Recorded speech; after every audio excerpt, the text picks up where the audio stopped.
Le bébé n'est pas de moi, hein? Cria-t-il avant que la gifle n'éclate. Sa sœur riait, les invités restaient bouche bée. Ariane posa une main sur sa joue, puis leva la tête. Elle demanda une seule chose. Qui t'a dit ça? Son ton glaça l'air. En quelques minutes, elle dévoila des preuves que personne n'attendait. Des virements, des audios truqués, des mensonges de sang. Ce soir-là, elle ne s'est pas défendue. Elle a jugé. Abonnez-vous pour ne rien manquer de sa revanche. Les verres à champagne scintillaient sous les rayons dorés du soleil couchant, alignés sur des plateaux d'argent qui circulaient dans le jardin du domaine Rochefort. Ariane, drapée dans sa robe de soie ivoire, effleurait à peine son verre, un sourire crispé aux lèvres. La brise de juin caressait les chênes centenaires, et l'orchestre à 8 musiciens jouait une valse douce, tandis que 200 invités, en costume et robe de gala, échangeaient des rires polis. Les journalistes, postés près de la fontaine centrale, braquaient d'eau leurs objectifs sur elle, capturant chaque geste de la mariée. « Trop parfaite », murmura l'un d'eux à son collègue, ajustant son appareil. « On dirait une poupée. » Ariane sentit un regard pesant. Bastien, son époux depuis moins d'1 heure, se tenait à quelques pas, son verre à la main, riant avec un groupe d'associés. Mais son sourire s'effaça lorsque Cléa, sa sœur, s'approcha. Vêtue d'une robe bordeaux qui soulignait sa peau de porcelaine, Cléa posa une main légère sur son bras et se pencha pour murmurer à son oreille. Ariane ne put entendre les mots, mais elle vit les traits de Bastien se durcir, ses doigts serrer le cristal jusqu'à ce que ses phalanges blanchissent. Cléa jeta un coup d'œil vers elle, un éclat fugace dans ses yeux noisettes, presque triomphants. Qu'est-ce qu'elle lui a dit? Ariane sentit son pouls courtis s'accélérer. Elle posa son verre sur le plateau d'un serveur passant, ignorant son regard curieux. Les des roses blanches de son bouquet, serrées dans ses mains, semblaient flétrir à leur extrémité, comme si elle pressentait une tempête. Elle avança vers Bastien, sa traîne glissant sur l'herbe impeccable. Les invités s'écartèrent instinctivement, leur conversation s'éteignant. « Bastien », dit-elle doucement, sa voix tremblante malgré elle. Il se tourna, et l'homme qui l'avait embrassé sous le voile il y a 1 heure était méconnaissable. Ses yeux gris-vert, autrefois tendres, étaient froids comme la pierre. « Est-ce que le bébé est de moi ?» Sa voix était basse, un grondement contenu, mais assez fort pour que les invités les plus proches se figent. Ariane sentit son souffle se couper. 9 semaines. Elle n'avait parlé de sa grossesse à personne, pas même à lui, attendant le moment parfait. Peut-être ce soir, dans l'intimité de leur suite nuptiale. Comment savait-il? Et pourquoi cette question? Cette accusation? Elle ouvrit la bouche pour répondre, mais avant qu'un mot ne puisse sortir, la main de Bastien s'abattit sur sa joue. Le claquement résonna comme un coup de feu dans le jardin silencieux. Ariane vacilla, sa vision brouillée par un éclair de douleur. Sa joue brûlait, un goût de cuivre envahissant sa bouche, là où ses dents avaient entaillé l'intérieur de sa joue. Son voile glissa, pendant de travers, et les roses tombèrent de ses mains, éparpillées sur l'herbe. L'orchestre s'arrêta net, les archets suspendus dans l'air. 200 pères d'yeux la fixaient, certains choqués, d'autres avides de drame. Les flashs des appareils photo crépitèrent, capturant sa silhouette vacillante, la tache rouge sur sa joue contrastant avec la blancheur de sa robe. « Comment as-tu pu ?» La voix de Bastien trembla, brisée par une émotion qu'elle ne comprenait pas. « Me faire ça à moi ?» Il recula d'un pas, ses mains tremblantes, comme s'il réalisait à peine ce qu'il venait de faire. Derrière lui, Cléa porta une main à sa bouche, mais ses yeux brillaient, un sourire à peine dissimulé, courbant ses lèvres. Ariane toucha sa joue, ses doigts frôlant la peau en feu. Le silence était oppressant, seulement brisé par le cliquetis des téléphones portables qui filmaient, déjà prêts à propager l'instant sur les réseaux sociaux. Un groupe de vieilles tantes Rochefort, drapés de soie et de jugement, chuchotaient près des rosiers. « Étrange choix, n'est-ce pas ?» dit l'une, sa voix portant juste assez pour qu'Ariane l'entende. « Aucune lignée, aucun nom. » Une autre hocha la tête, son collier de perles scintillant. Ils auraient dû vérifier ses intentions. Ariane sentit la rage monter, mais elle la contint, son regard passant de Bastien à Cléa. Elle remarqua alors le serveur qui s'était approché avec son plateau, un verre plein de champagne à la place du sien, à moitié bu. Cléa l'avait échangé, elle en était sûre, un geste subtil pour la faire passer pour irresponsable, peut-être ivre, aux yeux des invités. Elle redressa les épaules, ignorant la douleur qui pulsait dans sa joue. Les flashs des journalistes continuaient, impitoyables, capturant son voile déchu et sa robe tachée d'herbe. Elle croisa le regard de Bastien, cherchant une trace de l'homme qu'elle avait aimé pendant 3 ans, l'homme qui l'avait demandé en mariage dans un jardin de roses, l'homme qui ignorait encore qu'elle portait son enfant. Mais il n'y avait que de la colère, mêlée d'une ombre de honte. « Ariane, dit-il, plus bas, presque un murmure, dis-moi que ce n'est pas vrai. » Elle prit une inspiration, sa voix retrouvant une clarté cristalline qui porta à travers le jardin. « Demande à celle qui t'a murmuré ça. » Ses yeux se posèrent sur Cléa, dont le sourire vacilla l'espace d'une seconde. Les invités retinrent leur souffle, les téléphones toujours braqués, les murmures s'intensifiant. Un reporter, à l'écart, griffonnait frénétiquement, marmonnant à son collègue. « Ça va faire la une demain. » Ariane resta immobile, sa silhouette encadrée par la fontaine, l'eau scintillant derrière elle comme un miroir brisé. Cléa fit un pas en avant, son expression oscillant entre innocence feinte et défi. Les pétales de rose gisaient à ses pieds, brunissant déjà aux extrémités, comme si le jardin lui-même ressentait la violence du moment. Ariane ne pleura pas, elle ne s'effondra pas. Elle se tenait là, le menton levé, sa robe de mariée tachée mais sa dignité intacte. Les invités attendaient, suspendus à ses prochains mots, à son prochain geste. Mais elle ne leur donna rien, pas encore. Elle fixa Cléa, un éclat de défi dans les yeux, et le jardin sembla retenir son souffle avec elle. Ariane se tenait droite, sa joue encore brûlante, le regard fixé sur Cléa. Les invités formaient un cercle oppressant autour d'eux, leurs téléphones brandis comme des armes, capturant chaque instant. Le crépitement des flashs résonnait, et le hashtag #PolurkLaGifle s'affichait déjà sur les écrans, propagé par des doigts fébriles sur les réseaux sociaux. L'orchestre restait muet, les violons figés, et la fontaine continuait de murmurer, indifférente au chaos. « Qui t'a dit ça ?» demanda Ariane, sa voix tranchante comme une lame, coupant à travers le silence du jardin. Bastien, les poings serrés, jeta un regard vers sa sœur, son visage oscillant entre rage et incertitude. Cléa avança d'un pas, sa robe bordeaux ondulant comme une flamme. « Je ne voulais pas que mon frère soit trompé, » dit-elle, sa voix mielleuse mais teintée d'une pointe de panique. « Ariane, tu sais de quoi je parle. » Elle tourna les yeux vers la foule, cherchant du soutien, mais les invités se contentaient de filmer, leurs murmures montant comme une marée. Ariane sentit la colère monter en elle, pure et claire, balayant la douleur de sa joue.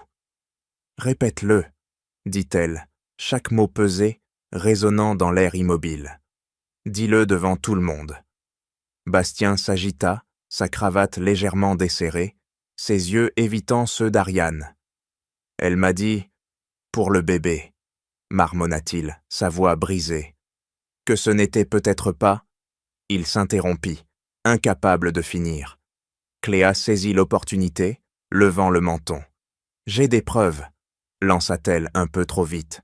« Des messages, entre toi et Thierry. » Elle fouilla dans son sac à main, en sortit une feuille froissée, la tendant à Bastien comme un trophée. Les invités s'approchèrent avides, leur téléphone zoomant sur le document. Ariane ne bougea pas, son regard rivé sur la feuille. « Montre-la-moi, dit-elle, la main tendue, sa voix ferme malgré le tremblement de ses doigts. Cléa hésita, ses lèvres pincées, mais Bastien, dans un élan de rage, lança le papier à ses pieds. La feuille atterrit près des pétales de rose, éparpillés, tachés d'une goutte de champagne. Ariane se baissa pour la ramasser, ignorant les regards brûlants autour d'elle. Les lignes imprimées montraient donc des messages, soi-disant d'elle à Thierry, des mots crus, intimes, suggérant une liaison, mais quelque chose clochait. Les dates, les tournures, tout semblait trop parfait, trop fabriqué. « C'est un mensonge, » dit-elle, levant les yeux vers Cléa. « Et tu le sais. » La foule retint son souffle, les flashs redoublant d'intensité. Un reporter chuchota à un autre « Ça va exploser sur Twitter. » Ariane sentit une main effleurer son bras. Un serveur, prêt à essuyer une tache de vin sur sa robe, mais un regard sévère de Madame Rochefort, debout près d'un rosier, l'arrêta net. La matriarche, en robe de soie d'os grise, observait la Zioussen, son visage un masque de mépris glacé. Ariane comprit alors, Cléa n'agissait pas seule, cette famille voulait la briser. « Si tu doutes de moi, Bastien, » dit Ariane, sa voix montant pour que tous entendent, « réglons ça ici, devant tout le monde. » Elle fit un pas vers Cléa, qui recula légèrement, ses talons s'enfonçant dans l'herbe. « Dis-leur ce que tu m'accuses d'avoir fait. Vas-y. » Cléa ouvrit la bouche, mais aucun son n'en sortit. La foule s'agita, les murmures devenant un bourdonnement. Une vieille tante Rochefort, son collier de perles scintillant sous les lanternes, souffla à sa voisine. Quelle honte pour la famille. Un autre invité, un associé de Bastien dit, marmonna. Elle semblait si ordinaire. Bastien, le visage blême, fit un geste brusque, renversant son verre de champagne. Le liquide éclaboussa la robe d'Ariane, la soie ivoire se teintant d'une auréole dorée. Les invités retinrent un hoquet, certains croyant qu'elle avait trop bu, alimentant le murmure qu'elle était irresponsable. « Ariane, arrête !» grogna Bastien, sa voix tremblante. « Ne fais pas de scène. » Mais elle ignora son ton, sa joue pulsant encore sous l'impact de sa main.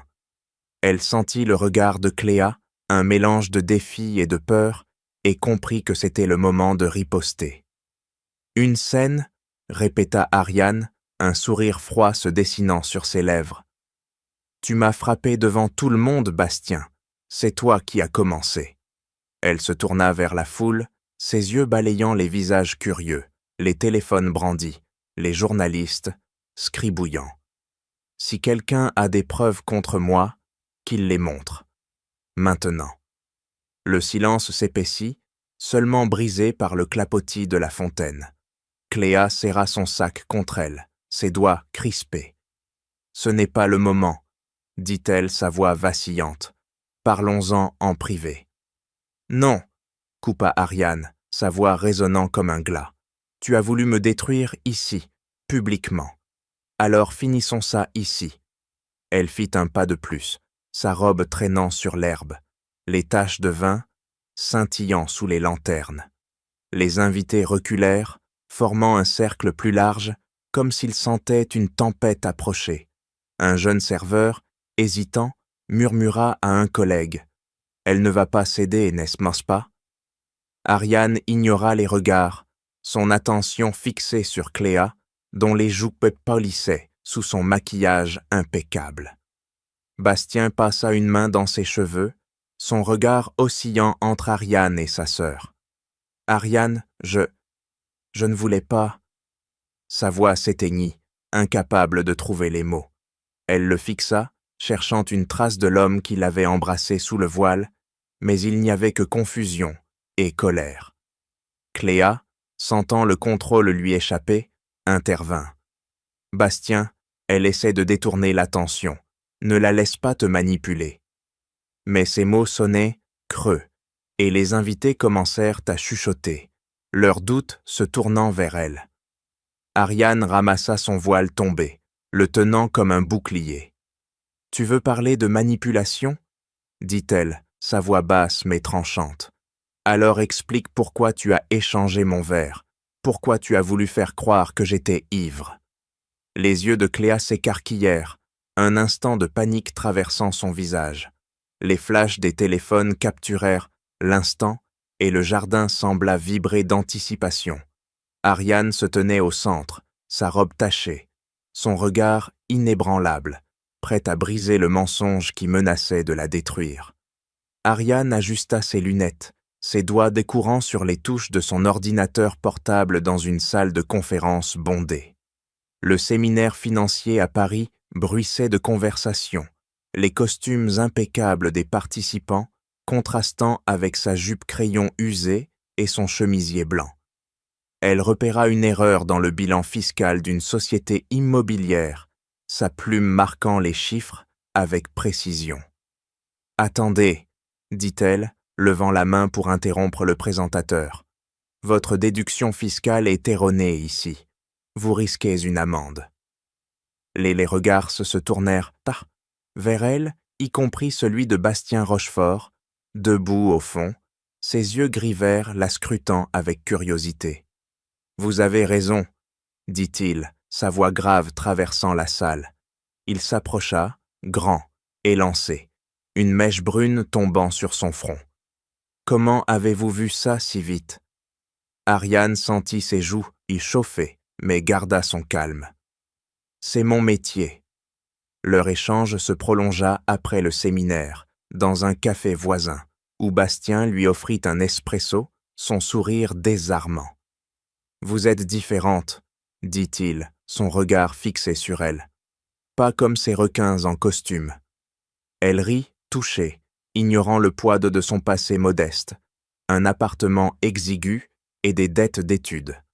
6 mois plus tard, dans un jardin de roses, sous des guirlandes lumineuses, Bastien s'agenouilla, un écrin dans les mains. « Tu es ma seconde chance, Ariane, » murmura-t-il, sa voix tremblante, dévoilant une bague ornée d'un saphir, un bijou ancestral des Rochefort. Elle accepta, le cœur battant, la bague lourde sur son doigt, comme un serment gravé dans l'histoire. Mais le lendemain, au dîner familial dans le manoir Rochefort, Madame Rochefort, en robe de soie noire, l'accueillit avec un sourire glacial. « Une fille comme vous, » dit-elle, coupant son filet mignon, « risque de faire jaser notre famille. » Les mots piquèrent, mais Ariane les ignora, serrant la main de Bastien sous la table. Cléa, la sœur de Bastien, jouait la comédie de l'amabilité, offrant à Ariane une flûte de champagne avec un sourire trop parfait. « Bienvenue dans la famille, » dit-elle, mais ses yeux noisettes scrutaient Ariane comme un prédateur. Plus tard, Ariane surprit Cléa sur son ordinateur, dans le bureau de Bastien, ses doigts pianotant rapidement. « Juste des emails, » dit Cléa, refermant l'écran avec un sourire crispé. Ariane haussa les épaules, mais une alarme intérieure tinta. Elle ne savait pas encore que Cléa avait copié ses relevés bancaires, fouillant dans ses dettes passées pour construire un piège. Un soir, 3 mois avant le mariage, Ariane s'enferma dans la salle de bain de son petit appartement, un test de grossesse dans les mains. 2 lignes roses apparurent, claires et implacables. Elle posa une main sur son ventre, un mélange de joie et de peur l'envahissant. Elle voulut le dire à Bastien, imaginant un moment doux après la cérémonie, peut-être avec une petite boîte cadeau contenant un body de bébé. Mais elle garda le secret, craignant que le stress des préparatifs ne gâche tout. Elle ignorait qu'un email anonyme, envoyé par Cléa, venait d'atterrir dans la boîte de Bastien. Ariane a été vue avec Thierry, son ancien collègue, dans un hôtel. Demande-lui. Au dîner suivant, dans un restaurant étoilé, l'ambiance était lourde. Madame Rochefort lança, en sirotant son vin, « Charmante, pour quelqu'un venant d'un endroit si éloigné. » Ces mots, acérés comme des éclats de verre, visaient Ariane, qui serra sa serviette sous la table. Bastien, inhabituellement silencieux, vida son verre de Bordeaux plus vite qu'à l'accoutumée. « Tout va bien ?» demanda Ariane, posant une main sur son bras. Il hocha la tête, mais ses yeux évitèrent les siens. Plus tard, elle le trouva dans leur appartement, un verre de whisky à la main, le regard perdu. « Les actionnaires me mettent mis la pression, » marmonna-t-il, mais elle sentit autre chose, un doute qu'elle ne pouvait nommer. Cléa intensifia ses manigances. Une nuit, Ariane trouva un message sur son téléphone, envoyé depuis un numéro masqué. « Thierry et toi, vous étiez proches, non ?» Elle fronça les sourcils, le cœur battant. Thierry, un ancien collègue, n'était qu'un vague souvenir, un comptable avec qui elle avait partagé un déjeuner professionnel des années auparavant. Elle montra le message à Bastien, espérant le rassurer, mais il se contenta de grogner « Ce n'est rien ». Pourtant, ses nuits devinrent agitées, son sommeil ponctué de soupirs, ses mains crispées sur les draps. Ariane, allongée à ses côtés, sentit une distance grandir, un mur invisible entre chacun. Un matin, dans le bureau de Bastien, elle trouva une facture étrange sur son bureau, un paiement à une société inconnue, signé de sa main, mais elle n'avait jamais vu ce document. Elle fronça les sourcils, son instinct de comptable en alerte. « Bastien, c'est quoi ça ?» demanda-t-elle brandissant la feuille. Il haussa les épaules, distrait. Probablement une erreur. Cléa gère les comptes secondaires. Ariane rangea la facture dans son sac, déterminée à vérifier plus tard. Elle ne savait pas encore que Cléa avait commencé à tisser une toile de mensonges, utilisant ses données volées pour fabriquer des preuves d'infidélité et de fraude. Les les semaines précédant le mariage s'accélérèrent, un tourbillon de fitting de robes, de dégustation de gâteaux et de réunions avec les organisateurs. Cléa était omniprésente, souriant à Ariane tout en glissant des remarques acides. « Cette robe est audacieuse pour toi. » Ariane ignora les piques, se concentrant sur Bastien, mais il devenait distant, prenant des appels dans d'autres pièces, son regard parfois fixé sur elle, comme s'il cherchait à résoudre une énigme. Une nuit, une semaine avant le mariage, elle le trouva assis dans le noir, un verre à la main. « Tu es heureux ?» demanda-t-elle, la gorge nouée. Il se tourna, son visage à moitié éclairé par la lumière de la ville. « Je t'aime », dit-il, mais ce n'était pas une réponse. Le jardin du manoir, où il s'était déjà fiancé, semblait maintenant loin, ses roses de vanille dans le souvenir d'Ariane. Elle serra la bague à son doigt, son saphir scintillant comme un avertissement. Les fissures, dans leur amour, invisibles au départ, s'élargissaient, et elle sentit, sans pouvoir l'expliquer, que quelque chose de terrible approchait. Cléa referma son sac à main d'un geste sec, le claquement du fermoir résonnant dans la suite du fiancé, plongé dans la pénombre. À 2 jours du mariage, le manoir Rochefort vibrait d'une agitation feutrée. Les domestiques de polissaient l'argenterie, les fleuristes arrangeaient des roses importées, d'Équateur. Cléa, assise sur un canapé de velours, tendit une enveloppe à Bastien. « Lis ça », dit-elle, sa voix basse, presque un murmure. Bastien, en chemise déboutonnée, fronça les sourcils, ses doigts hésitants sur le papier. À l'intérieur, des captures d'écran, des messages prétendument envoyés par Ariane à Thierry, un ancien collègue, plein de sous-entendus intimes. « Elle t'a trahi », ajouta Cléa, ses yeux noisettes scintillant d'une fausse compassion. « Et le bébé ? Qui sait de qui il est ?» Bastien laissa tomber l'enveloppe, son visage blêmissant. « C'est impossible », murmura-t-il, mais sa voix tremblait, fissurée par le doute. Il ramassa une capture, relisant les mots. « J'ai besoin de toi, Thierry. » La date indiquait 1 mois plus tôt, quand Ariane travaillait tard, soi-disant sur les comptes de l'entreprise. Cléa posa une main sur son épaule. « Je l'ai toujours trouvée, ambitieuse, » dit-elle, choisissant ses mots comme des lames. « Une fille, c'est comme elle, sans nom, sans argent.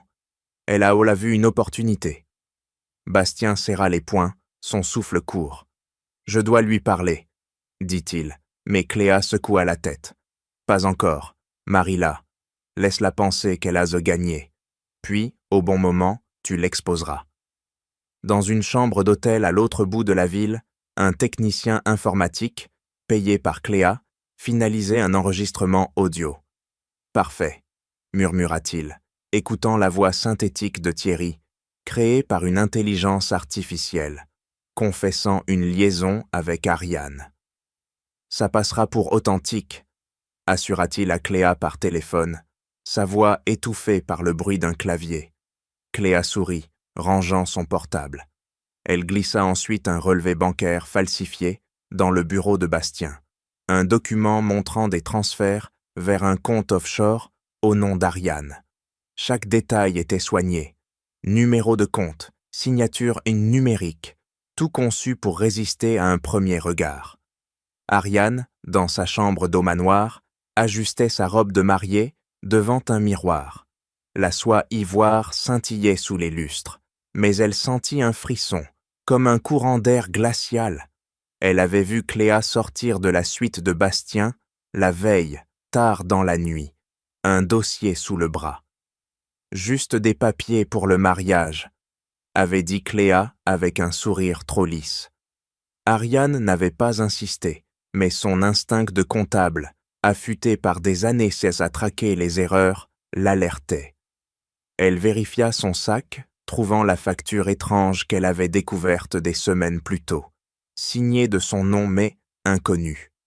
Elle la rangea, déterminée à enquêter après le mariage. Bastien, rongé par le doute, rendit visite à Maître Delorme, l'avocat de la famille, dans un bureau lambrissé du centre de Paris. « Puis-je annuler le mariage ?» demanda-t-il, sa voix rauque, un verre de whisky à la main. Delorme, un homme aux lunettes cerclées d'acier, feuilleta les messages fournis par Cléa. « C'est grave, » dit-il, ajustant ses lunettes, « mais un scandale public ruinerait votre réputation. Épousez-la, Bastien. Ensuite, agissez discrètement. Divorcez si nécessaire, mais sans éclaboussure. » Bastien hocha la tête, son regard perdu dans le vide. Il rentra au manoir, où sa mère l'attendait dans le salon, un verre de vin rouge à la main. « Épouse-la, » dit Madame Rochefort, ses lèvres pincées, « mais ne l'aime plus. » Ces mots, froids comme le marbre du foyer, s'enfoncèrent dans l'esprit de Bastien. Elle posa une main sur son bras, ses ongles vernis brillant sous la lumière. « Notre nom est tout ce que nous avons. Ne le laisse pas salir par une opportuniste. » Bastien acquiesça, mais son cœur se serra. Il revit Ariane, son rire dans le café où ils s'étaient rencontrés, ses doigts courant sur les chiffres comme une pianiste. Était-elle vraiment capable de le trahir? Les messages, l'audio, tout semblait si réel. Cléa, dans sa chambre, vérifia une dernière fois les fichiers sur son ordinateur. Elle envoya un message au technicien. « Tout était prêt ?» La réponse fut immédiate. « Parfait. L'audio et les relevés tiendront. » Elle referma son écran, un sourire satisfait aux lèvres. Elle imagina Ariane, humiliée devant les invités, sa robe blanche souillée par la honte. « Elle ne mérite pas notre famille, » murmura-t-elle, caressant un collier de diamants, un cadeau de son père, avant qu'il ne la coupe financièrement pour ses dettes de jeu. Ariane, seule dans sa chambre, sentit une nausée familière. Elle posa une main sur son ventre, murmurant « Juste toi et moi, petit ». Elle avait acheté un body de bébé, brodé des mots « vaut l'attente » qu'elle prévoyait d'offrir à Bastien après la cérémonie. Mais son enthousiasme s'effritait, remplacé par une inquiétude diffuse. Bastien avait été distant, ses appels nocturnes plus fréquents, ses regards moins tendres. Elle se remémora la facture étrange, les chuchotements de Cléa, le froid de Madame Rochefort. Quelque chose clochait, mais elle n'avait pas encore les pièces du puzzle. La nuit avant le mariage, Bastien frappa à sa porte. « Je peux entrer ?» demanda-t-il, sa voix étouffée. Ariane ouvrit, surprise de le voir, ses cheveux en désordre, ses yeux rougis. « Tout va bien ?» dit-elle, posant une main sur son bras. Il recula légèrement, son regard fuyant. « Juste, nerveux, marmonna-t-il. Les actionnaires, le mariage, tout ça. » Elle voulut le réconforter, mais il s'éloigna, prétextant un appel. Ariane referma la porte, son cœur lourd. Elle regarda sa robe de mariée, suspendue comme un fantôme, et murmura. Demain, tout ira mieux. Cléa, dans le couloir, entendit la porte se fermer. Elle ajusta son châle, ses talons claquant sur le parquet. Elle passa devant la robe d'Ariane, accrochée dans la pièce de préparation, et murmura « Demain, elle sera démasquée. » Le manoir, avec ses lustres scintillants et ses couloirs silencieux, semblait attendre, comme un théâtre avant le lever de rideaux. Ariane brandit la feuille froissée, les prétendus messages entre elle et Thierry, scintillant sous les lanternes du jardin Rochefort. La foule, figée, formait un cercle de regards avides, leur téléphone capturant chaque seconde. Le clapotis de la fontaine ponctuait le silence, tandis que les roses éparpillées, à ses pieds, semblaient y saigner dans l'herbe. « Répète ton accusation, Cléa », lança Ariane, sa voix ferme, défiant le tremblement de sa main. « Dis-leur ce que tu prétends savoir. » Cléa, les lèvres pincées, fit un pas en avant, sa robe bordeaux scintillant comme un avertissement. « Le bébé n'est pas de Bastien, » déclara-t-elle, pointant un doigt boum vers Thierry, qui se tenait à l'écart. « Blême. C'est le sien. » Un murmure parcourut la foule, un grondement de choc et de curiosité. Les flashs des journalistes redoublèrent, leurs objectifs zoomant sur le visage d'Ariane, sa joue encore rouge du coup de Bastien. Thierry, un homme mince aux lunettes épaisses, s'avança, trébuchant presque sur une chaise. « C'est un mensonge !» cria-t-il, sa voix aiguë, brisée par la panique. « Je n'ai pas parlé à Ariane depuis des années. » Les invités échangèrent des regards, certains secouant la tête, d'autres pianotant sur leur téléphone. Le hashtag #GaxLagifle s'enflammant sur les réseaux. Ariane sortit son téléphone de son sac, ses doigts rapides sur l'écran. « Tu veux des preuves, Cléa ?» dit-elle, sa voix tranchant l'air comme une lame. Elle afficha un email, projetant l'écran vers la foule. « Voici les virements que tu as faits à une société informatique pour fabriquer ces messages. » Les chiffres clairs s'affichèrent. Des paiements à un technicien, datés d'il y a une semaine, signés de Cléa. La foule hoqueta, les murmures devenant un brouhaha. Un reporter, stylo en main, griffonna. « Ça va faire tomber les Rochefort. » Cléa recula, ses talons s'enfonçant dans la pelouse. « C'est absurde !» s'écria-t-elle, mais sa voix tremblait, son assurance fissurée. Ariane avança, son voile déchu traînant derrière elle. « Tu as payé pour un audio falsifié, aussi, » dit-elle, affichant une autre pièce jointe, un contrat avec une firme d'intelligence artificielle. « Tu as cru que je ne vérifierais pas? Que je me contenterais de m'effondrer ?»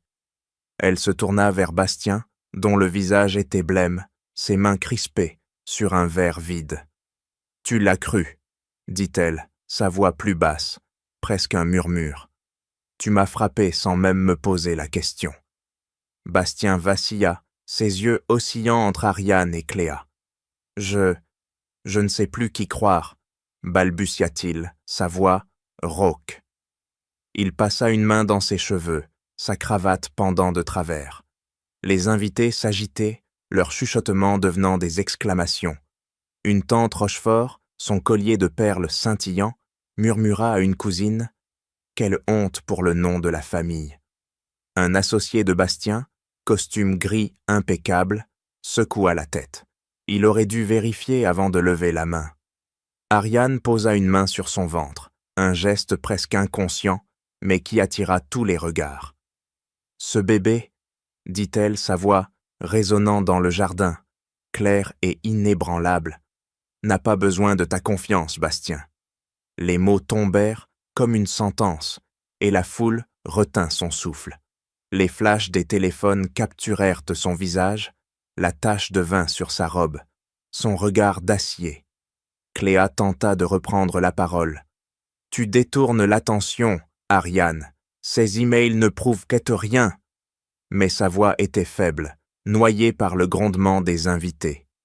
Un serveur, hésitant, s'approcha avec un plateau, offrant des mouchoirs, mais Ariane l'ignora.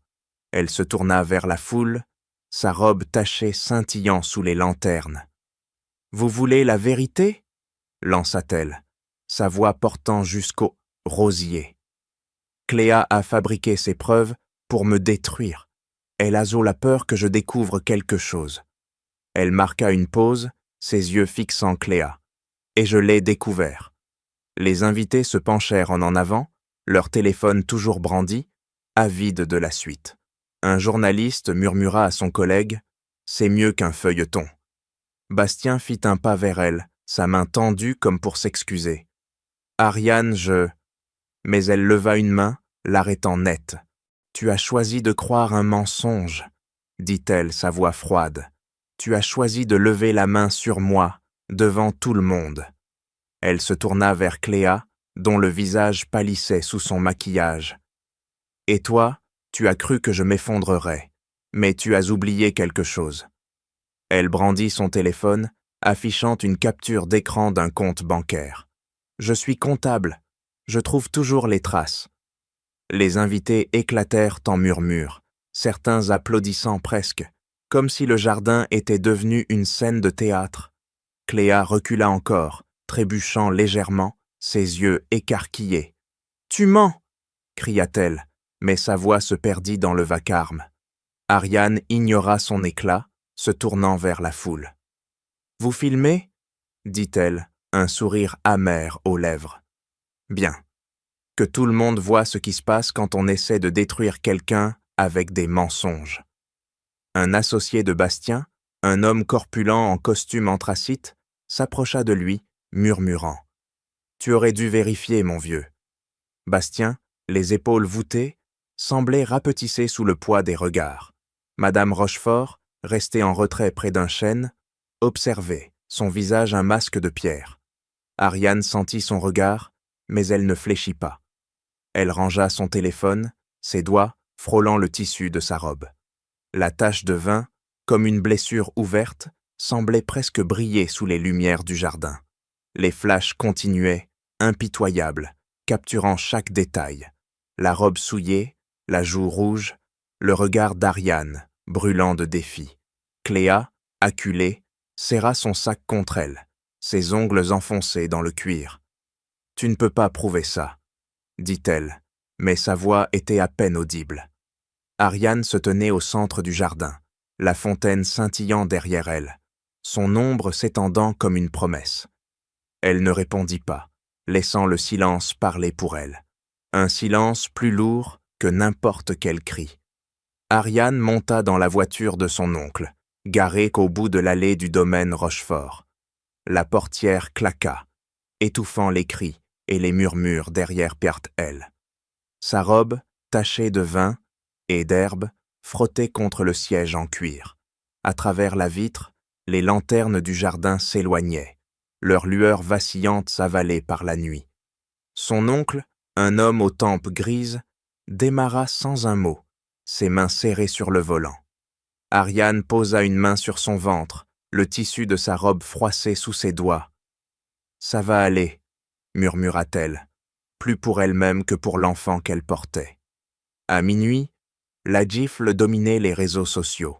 Des vidéos circulaient, le claquement de la main de Bastien, la voix d'Ariane défiant Cléa, son départ, la traîne de sa robe glissant dans l'herbe. Les titres des journaux en ligne fusaient, la mariée giflée, scandale chez les Rochefort. Les commentaires en ligne oscillaient entre indignation et fascination, certains surnommant « Ariane, la mariée trahie ». Elle éteignit son téléphone, refusant de regarder. Dans un motel anonyme à la périphérie de Paris, elle ôta sa robe, la laissant tomber comme une peau morte. Sous la douche, l'eau chaude apaisa sa joue, encore sensible, mais pas la colère qui brûlait en elle. Pendant ce temps, Le domaine Rochefort sombrait dans le chaos. Les invités partis, Bastien s'enferma dans son bureau, un verre de whisky à la main.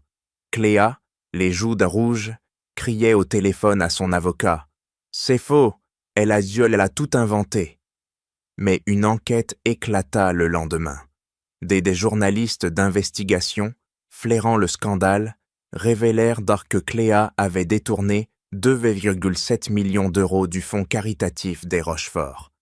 Les preuves, fuitées anonymement, montraient Jimmy des virements vers des sociétés écrans, toutes liées à son petit ami, un avocat véreux nommé Julien. Bastien, convoqué par le conseil d'administration, fut démis de ses fonctions de PDG. « Tu nous as humiliés !» lui lança un actionnaire, son costume froissé par une nuit de crise. Ariane, désormais dans un cottage au bord de la mer, dans le sud de la France, rangea ses affaires dans une malle. Les vagues s'écrasaient contre les rochers, leur grondement apaisant ses nausées de matinale. La lumière du soleil filtrait à travers les rideaux de lin, réchauffant le plancher usé. Elle passa une main sur son ventre, sentant un léger mouvement. « Élior » murmura-t-elle, testant le nom pour la première fois. « Lumière » Elle n'avait pas de plan précis, seulement une certitude. Elle ne retournerait pas en arrière. Son oncle, venu l'aider, posa une main sur son épaule. « Tu es plus forte qu'eux, » dit-il, sa voix rauque. Elle hocha la tête, les yeux fixés sur l'horizon. À Paris, Maître Delorme, l'avocat des Rochefort, ouvrit une enveloppe anonyme glissée sous sa porte. À l'intérieur, des copies de relevés bancaires et de contrats, tous pointant vers les fraudes de Cléa. « Qui a envoyé ça ?» marmonna-t-il, ajustant ses lunettes. Les documents étaient précis, presque trop, comme si un comptable les avait compilés. Il pensa à Ariane, mais écarta l'idée. Elle était partie, invisible. Les médias s'emparèrent de l'affaire, publiant des extraits des documents. La sœur Rochefort, une voleuse, titra un tabloïd, accompagné d'une photo de Cléa, son sourire figé lors d'un gala. Thierry, contacté par un journaliste dans un café bondé, reposa sa tasse avec un soupir. « Ariane n'a jamais voulu que de l'amour, » dit-il, ses lunettes embuées. « Pas leur confiance, pas leur argent. Ils l'ont brisée pour rien. » Sa déclaration, publiée le lendemain, fit basculer l'opinion publique. Des réseaux sociaux, autrefois partagés, commencèrent à défendre Ariane, la voyant comme une victime d'une famille corrompue. Des mèmes circulaient, montrant sa silhouette quittant le jardin, la tête haute, sous-titrée « Une reine ne s'effondre pas ». Dans son cottage, Ariane évitait les nouvelles. Elle passait ses journées à lire, à marcher le long de la plage, les galets froids sous ses pieds de nu. Elle trouva un carnet dans une librairie locale et commença à noter ses pensées, des calculs, des souvenirs. Une nuit, elle griffonna une liste de comptes bancaires qu'elle avait repérés dans les dossiers de l'entreprise de Bastien, des anomalies qu'elle avait ignorées de par amour. « Pas cette fois », murmura-t-elle, son stylo traçant des lignes nettes. Elle envoya un courriel anonyme à un journal d'investigation, joignant des copies des preuves contre Cléa.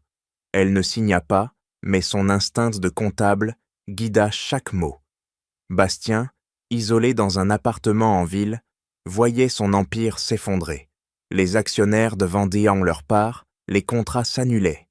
Il tenta d'appeler Ariane, mais son numéro était débloqué. Il envoya un email. « Je suis désolé, dis-moi la vérité. » Elle le supprima sans le lire. Cléa, sous pression, tenta de fuir à Londres, mais les autorités l'interceptèrent à l'aéroport. « C'est un complot !» cria-t-elle à la presse, ses cheveux en désordre, son mascara coulant. Les caméras capturèrent son humiliation, un écho cruel de celle d'Ariane. Ariane, sur sa terrasse, regardait la mer scintiller sous la lune. Elle posa son carnet, ses doigts tachés d'encre. Une lettre de son oncle arriva, contenant un article sur le scandale Rochefort. « Tu as fait ça ?» demandait-il dans un mot joint. Elle sourit, sans répondre. Elle n'avait pas besoin de vengeance, seulement de vérité. Les vagues de continuer l'argner leur chant, et elle sentit Elior bouger, un rappel de la vie qu'elle construisait. Le cottage, avec ses murs blanchis et son odeur de sel, était son refuge, un monde loin du faste toxique des Rochefort. Les médias, insatiables, continuèrent de disséquer l'affaire. Une chroniqueuse écrivit « Ariane n'est pas une victime, c'est une survivante ». Ariane, ignorant ces mots, rangea son carnet et prépara un thé, le parfum de camomille emplissant la pièce. Elle savait que le combat n'était pas fini, mais ici, au bord de la mer, elle avait trouvé un début de paix. Ariane entra dans la salle d'audience du tribunal financier de Paris, ses talons claquant sur le marbre froid.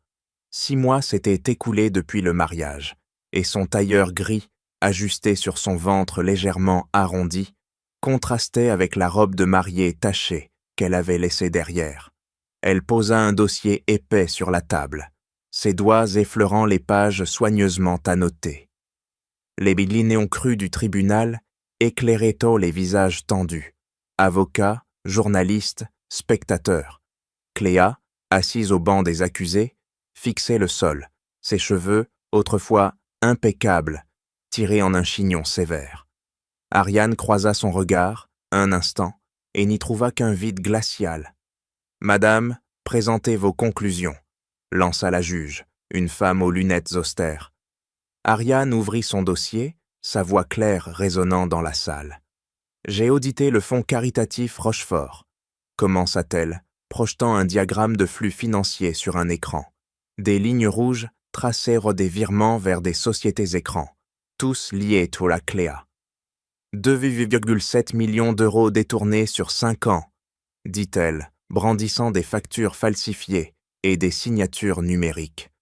Tout mène à l'accusé. Les spectateurs murmurèrent, leurs stylos grattant frénétiquement. Un journaliste, au premier rang, tapa sur sa tablette. La comptable fantôme frappe encore. Cléa se leva, ses mains tremblantes. « C'est un complot !» cria-t-elle, sa voix brisée. « Elle veut détruire ma famille !» Ariane, impassible, posa une autre pièce sur la table, un contrat signé par le petit ami de Cléa, Julien, pour des services juridiques fictifs. « Vous avez payé son cabinet pour créer ces sociétés, » dit-elle, son regard perçant Cléa. « Vous avez cru que personne ne verrait les traces. » La juge fronça les sourcils, examinant les documents. Les avocats de Cléa s'agitèrent, mais leurs objections s'effilochaient face à l'évidence. Bastien était là, au fond de la salle, méconnaissable dans un costume trop large, ses joues creusées par des mois de stress. Il évitait les yeux d'Ariane, ses doigts triturant un mouchoir. Elle l'ignora, se concentrant sur la juge. « J'ai recoupé chaque transaction, » poursuivit-elle, affichant un tableau de virement. Les signatures sont fausses, les factures bidons. Cléa a volé pour couvrir ses dettes de jeu, cachées depuis que son père l'a déshéritée. Un hoquet parcourut la salle, les journalistes échangeant des regards excités. Madame Rochefort brillait par son absence, officiellement pour raison de santé. Un reporter murmura à un collègue « Elle fuit le scandale ». Ariane continua, méthodique, présentant des relevés bancaires, des emails interceptés, des contrats avec le cabinet de Julien. Chaque pièce était une flèche, précise et mortelle. « Vous avez tout signé, Cléa, » dit-elle, sa voix calme mais tranchante. « Vous avez cru que votre nom vous protégerait. » Cléa, acculée, hurla. « Tu as ruiné ma famille. » Ariane la fixa, un sourire froid aux lèvres. « Non, tu l'as fait toi-même. » Les spectateurs s'agitaient, leur chuchotement devenant un brouhaha. Une femme, au fond, murmura. « Elle est incroyable. » Un autre, un ancien associé de Bastien, secoua la tête. Ils l'ont sous-estimé. Les flashs des appareils photo crépitaient, capturant Ariane debout, son dossier ouvert comme un arsenal. La presse la surnommait déjà la comptable fantôme, une légende née de sa précision implacable. Elle rangea ses lunettes, son regard balayant la salle, s'arrêtant brièvement sur Bastien.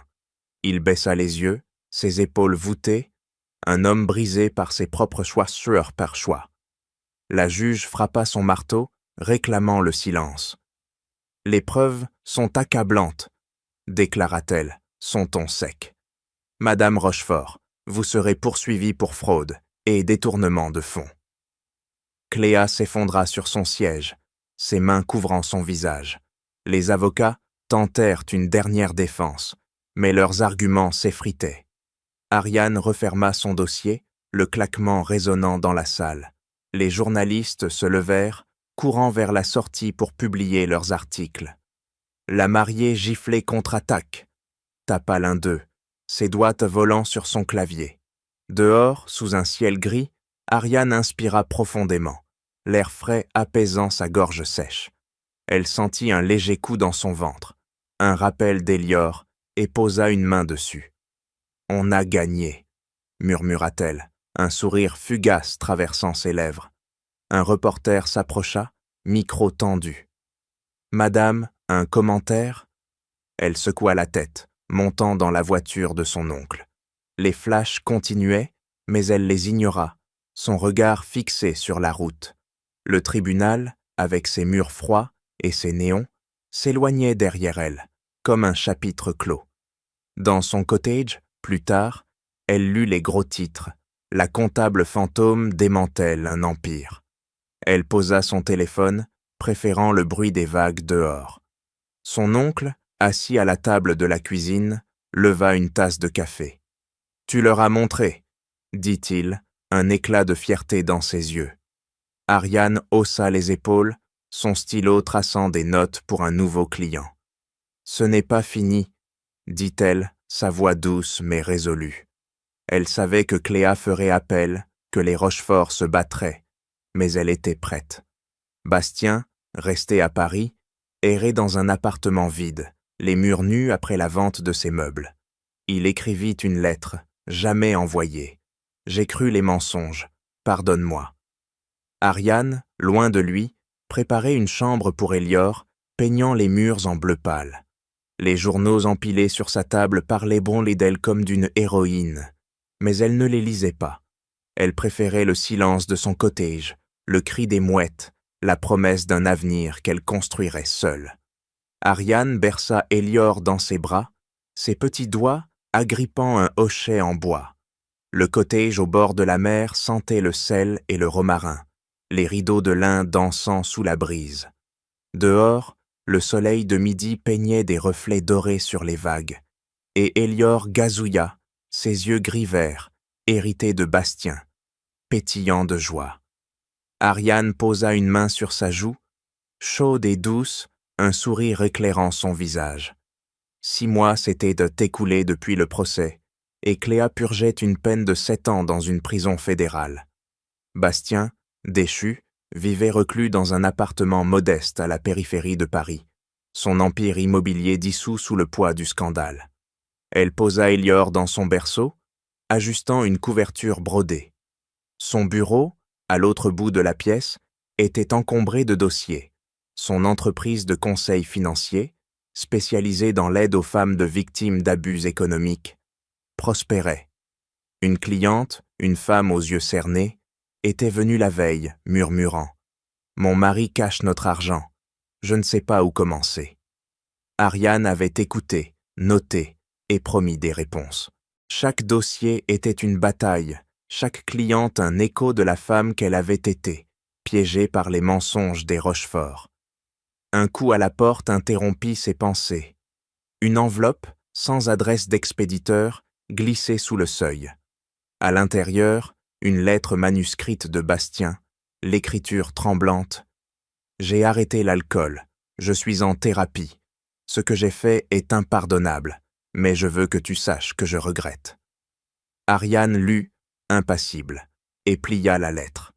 Elle la rangea dans un tiroir avec les factures et les souvenirs qu'elle ne voulait plus toucher.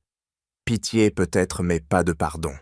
Elle tourna son regard vers Élior, qui tapait sur son hochet, riant aux éclats. « Toi, tu es suffisant. murmura-t-elle, son cœur se serrant. Plus tard, à un séminaire à Marseille, Ariane monta sur scène, son tailleur gris, impeccable. La salle, pleine de femmes entrepreneuses, attendait en silence. La liberté ne nécessite pas une robe blanche, déclara-t-elle, sa voix claire, résonnant sous les projecteurs. Elle exige la vérité, et parfois, du courage pour la dire. La foule applaudit, des visages s'illuminant de reconnaissance. Une jeune femme, au premier rang, griffonna des notes, les yeux brillants.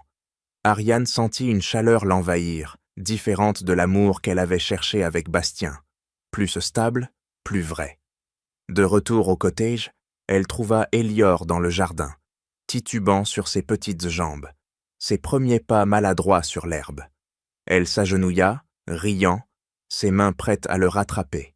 « Vas-y, mon lumière », murmura-t-elle, sa voix douce mais ferme.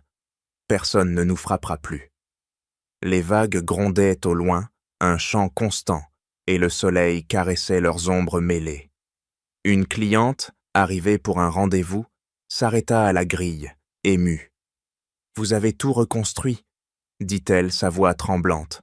Ariane haussa les épaules, un sourire discret. « J'ai juste refusé de m'effondrer. » Les journaux continuaient d'évoquer l'affaire Rochefort. Cléa, depuis sa cellule, refusait les interviews, son nom terni. Bastien, dans son exil, suivait une thérapie rigoureuse, selon un article discret. Ariane l'apprit par un client, mais elle n'y prêta pas attention. Elle préférait les lettres de ses clientes, des merci griffonnés à la main, des histoires de femmes libérées de maris manipulateurs grâce à ses audits.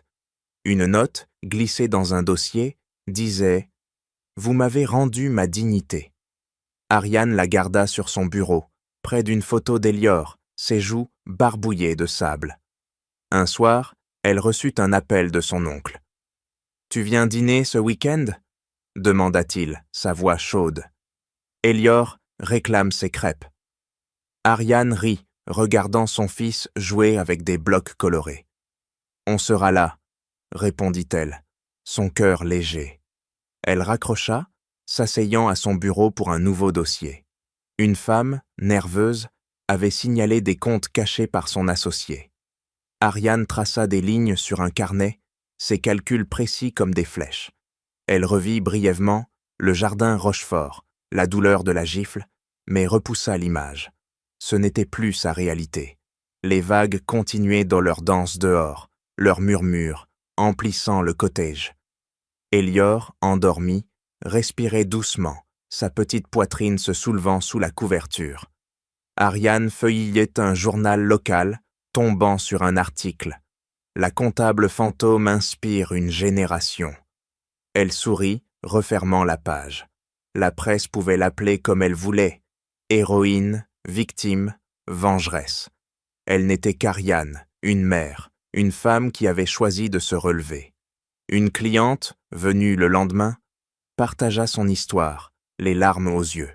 « Il m'a dit que j'étais folle, que l'argent n'existait pas », murmura-t-elle. Ariane hocha la tête, reconnaissant la douleur, la manipulation. « Vous n'êtes pas folle, » dit-elle, posant une main sur la sienne. « On va trouver la vérité. » Elle ouvrit un tableur, ses doigts dansant sur le clavier, traquant des chiffres comme elle l'avait fait pour Cléa. Chaque clic était une victoire, un pas de plus loin du jardin où elle avait été brisée. Elior, réveillé, trottina vers elle, brandissant un bloc rouge. « Château !» s'écria-t-il, son sourire éclatant. Ariane le souleva, riant, son parfum de talc emplissant l'air. Elle regarda par la fenêtre, la mer scintillant sous la lune. Ce cottage, ce bureau, ce petit garçon, c'était son monde, bâti sur les cendres d'un passé qu'elle avait laissé derrière. Elle embrassa le front d'Elior, murmurant « On est libre, maintenant !»